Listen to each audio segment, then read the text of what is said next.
We are back, and probably with the most exciting news I've ever had to announce on Off-Road Crusader, because something's come up, something's changed.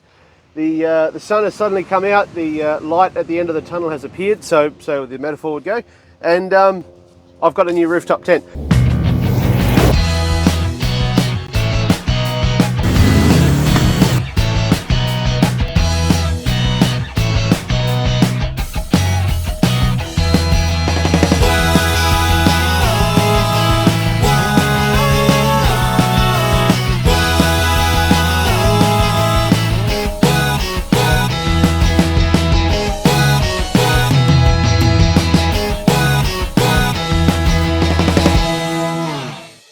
So long-time viewers of the channel will know that I used to have a ARB rooftop tent. It was not a brand new rooftop tent, it was second-hand. I had it on the Prado before I had it on the 200. I bought it second-hand from the original importers for ARB into WA before ending up as a showroom item, and then eventually it ended up out the back disused, which is where I bought it. As such, when I bought the tent, it was already old, it was already used, it had a number of scratches, a number of dents, a number of bits and pieces. It's a used item, which is what you get when you buy something secondhand. I knew it, I fixed it up as best I could, I loved it. It fit the bill for exactly what I wanted, and was a massive step up from my previous rooftop tent, which was a King's, the soft canvas folding one, the old style, that one I picked up for about $500 secondhand years and years ago, and that introduced me to the rooftop tent lifestyle. And I knew, boom, this is what I want to do going forward. It's awesome. As much as swags do have their benefits, it's a bit hard to pass up a rooftop tent for camping and to just make things better. So the ARB, I have sold it. It's already gone. It had a number of issues with it, which was a little bit like the Prado. The longer I'd own it, the more I had to fix it. When I sold it, the tent was about 15 years old, and 15 years worth of flexing and drilling holes and filling them in an aluminium tent just causes fatigue over time. And as much as I could fix it and keep going, I just knew it was going to be an increasing uphill battle, so I decided to sell the tent. The tent has gone to some people that I know who have used it for a Gibb River road trip, and it has performed flawlessly. And I was very jealous because they went all through and did their trip, and I didn't have a rooftop tent. And at that time I then went, cool, let's sit down. What do I want my new rooftop tent to be? What are the things that I want? What have I realized are must-haves, and what can I probably live without? So the ARB is a premium rooftop tent. It's definitely up there in terms of the price category.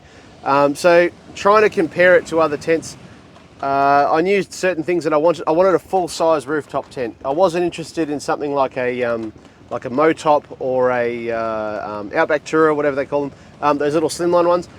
Not too bad, like might work for some people's setup, but for me, I want to be able to leave all my bedding in there. And everyone I'd spoken to with those sorts of rooftop tents, you can fit a sleeping bag and maybe one of those little squishy up pillows in there, and that's pretty much it. But for me, I like having a big doona, memory foam topper, big pillows, that sort of stuff. And I want to be able to close the tent and leave everything in there, so I'm not getting things dusty and dirty, moving things in and out all the time. I also knew that I wanted it to be something hard shell. I didn't want to have soft canvas up there, so that helped me to eliminate a bunch of options. And I was a little bit over having that clamshell design with the hinge at one end, because personally, the way I like to sleep, I didn't like sleeping with my head at the hinged end, so I had to have it at the back of the car, and that really limited how I could set the car up at camp to level things out and that sort of stuff. So having that versatility to sleep at either end was a massive thing. Build quality, I obviously wanted it to be a premium tent. I wanted the build quality there. I wanted after sales service if I had issues with it. And I wanted it to feel premium and have features and that sort of stuff. And the ARB, while it drew a premium price tag, I honestly can say it didn't feel like tactile, all the little bits and pieces. It didn't feel premium. It didn't feel like I'd spent a lot of money on it. And I suppose I hadn't, but it didn't feel like it would cost a lot of money. If I'd have spent full retail on an ARB, I probably would have been pretty disappointed. So I wanted something that met those bills. And eventually I found the tent I wanted. It's full of features. It's brand new to the market. As far as I know, I'm the first WA retail customer in WA, which is awesome. Eastern states, they seem to get stuff before we do. I've seen stuff on show cars and on display cars, promo cars, that sort of stuff. But me as a private user, and for the channel, it's awesome because as far as I know, I am the first private customer for one of these rooftop tents who has a YouTube channel, so I can give you some honest feedback. I can talk to you a little bit about the pros and cons of it. Yes, this tent isn't cheap. It's about $7,700 at the moment retail, but it fit all the bills that I wanted, so I want to let you have a look at it. So now that we've finished talking and we can get out of the shade, let's go and have a look at my new tent, hey? And here it is, the brand new Altitude rooftop tent by ARB. First one in WA, first one on YouTube. Check this out. Fully electrical operation, completely hands-free, sets itself up in about 45 seconds. Premium ladder, whole bunch of other goodies. Let me take you around and show you.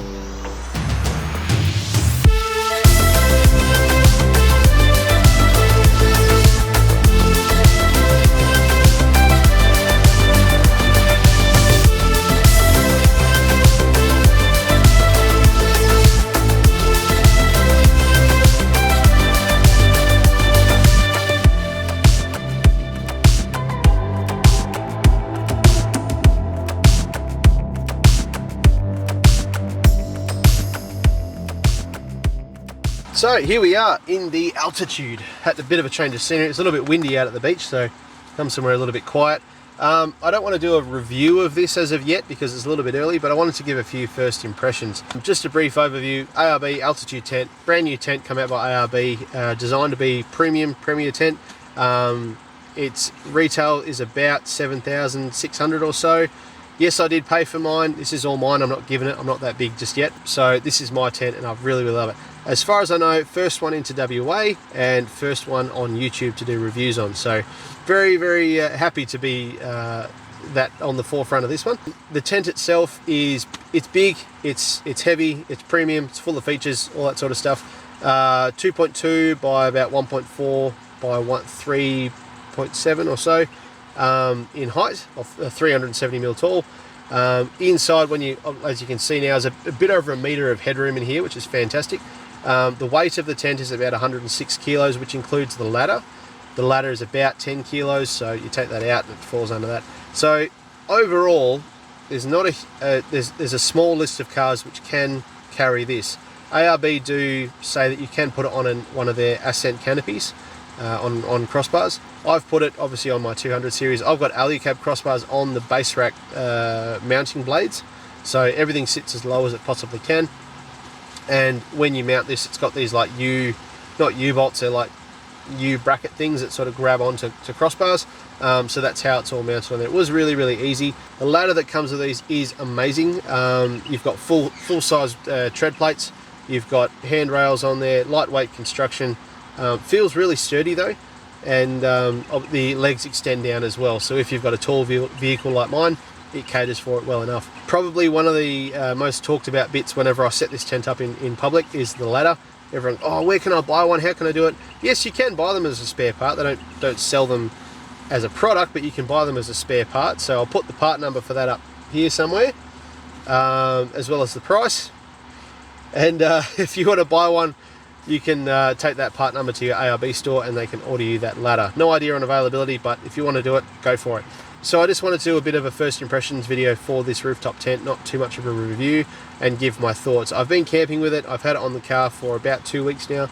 And look, overall, it's fantastic. I'm ecstatic to have this tent. It's better than the AluCab. The canvas inside here is really good. It blocks out all the light if you want to zip it all up, or you can drop it all down and you can have almost 360-degree views of this fine mozzie mesh all the way around. And if you've got a partner like mine who only sleeps when it's completely dark, you can obviously zip it right up and it remains dark. Oh, but what about condensation, I hear you say? See, they've thought of that. In the ceiling here is a fan, and that fan does extraction as well as blower. So you can either be pushing nice warm air into the tent, or you can be sucking out condensed moist air out of the tent, or hot air. If you're in a hot environment, you can obviously suck the hot air out of the tent, and that way you can leave all the windows up, you can have that tent going, you're good to go. It's fantastic, really good. Goes on 2 speeds. I only really need it on the low speed for what I prefer, but it's there and it's fantastic, and all your switching's on overhead here as well. You've also got this LED light in the roof, which is good. So it comes in white or amber, and it's also got 2 different dimming settings, so you can have it really bright or a little bit dimmer. It's pretty good. I really like it. It's pretty handy. I think that there should be a dimmer setting for this as well, because when you put it to that dim, I think it's still a little bit too bright. My personal preference, but I think there could be another 50% dimmer than that, and it would be perfect. So that in the middle of the night, if you need to get up and you just want that little bit of light, you can flick that on. But at the moment, if you flick that on, you're going to wake someone up. It's still too bright, so I think that could be a little bit dimmer. Yeah, look, you've got these arms on the inside here, which basically means that you don't need to karate chop the canvas when you're closing the tent up. These are pre-tensioned, so as the lid's coming down, these sort of elbows start to bend in. They pull the canvas in, and it means it's all completely hands-free. Absolutely love it. This control box here, USB socket, SIG socket. There's a red switch on here, so when that's active, it will allow power to the outside to raise and lower the tent. If you're sleeping, you flick that, it isolates those power switches and means that no one's going to turn you into a sandwich while you're sleeping in the tent. So very good. I think it's a good peace of mind thing to have as well. Heaps of little pockets and stuff around the tent to store your water bottles and phones. The mattress is 70mm. It's a premium foam, and honestly, I wasn't expecting it to be that great. So after spending a night in here without anything on there, I was planning on putting a mattress topper on there, but haven't got around to it. But with the mattress just as it is, it's really, really comfy. I was very surprised. So I'm sort of reconsidering putting a mattress topper on. In the ceiling, there's 2 vaulted sections either side. Down the end, they have some elastic netting to cover those vaulted sections. And the idea being that when you pack the tent away, you slide your pillows up there, so they sit in their own little cavity, and that way when you're dropping the tent down, they're not going to get in the way and stop the lid from coming completely down, which is a fantastic idea. And I think it's also good because then you can store stuff up there, especially in winter when you want to wear a jumper or a jacket, but when you get into bed, you want a spot to take it up, put up the way. Boom, sits up there out of the way. Really, really good. A few little things I'll mention as to, I suppose, things which I think could have been better thought out is the way that you get power into the tent. There is a flush-mounted Anderson plug on the back of the rooftop tent in the shell in the bottom, and the idea being that you plug your Anderson plug into there with into your Anderson plug for the car. So for this one, you need about 25 to 30 amp to run everything. Your actuators on startup draw about 20 to 25 amp plus all your other bits and pieces, so you want that extra bit of redundancy. But where it's running right now, like I've got the light and the fan on, and it's drawing about 1.5 amps. It's bugger all. But you need that power there available so that if the actuators need it to raise and lower it, it'll do it. But that power socket, it flush mounts and then pokes directly outwards. So when you plug something in, it looks really obvious that you've got a power plug there. And then you obviously have to then bend your cord around 180 degrees straight away. I think it could have been better thought out. The better way to do it would have been to have the Anderson plug underneath the tent so that it's discreet. You can still have a spot to plug it in. All your power cords are out of the way. And that would have been the better way to go, but it is what it is. I think that's something that I'll probably rectify down the track. We're going to do a full accessory and modification build series on this tent down the track, but we'll cross that bridge as we come across things that need replacing or modifying. So overall, like, I'm really, really happy with this tent. It feels premium. There's a few little things which I think are that little 5% of polish that could be applied, but there are also things which aren't deal breakers, if that makes sense. They're things that me personally, I can alter and modify and change, but overall I'm really, really happy with this tent. Yes, the price is up there, yes, the weight is up there, and it's a large size, but that's what I want. I want a rooftop tent. I want something that is great to go camping in, and honestly I want to go camping just to use this. That's how good it is. I'll sleep in this in the driveway. That's how nice it is. I really, really like it. It's easy to use, it's got really nice features, it feels really good, it's fantastic to look at, and it's really well equipped, and yeah, I'm very proud of it. I'm really, really looking forward to using it long term.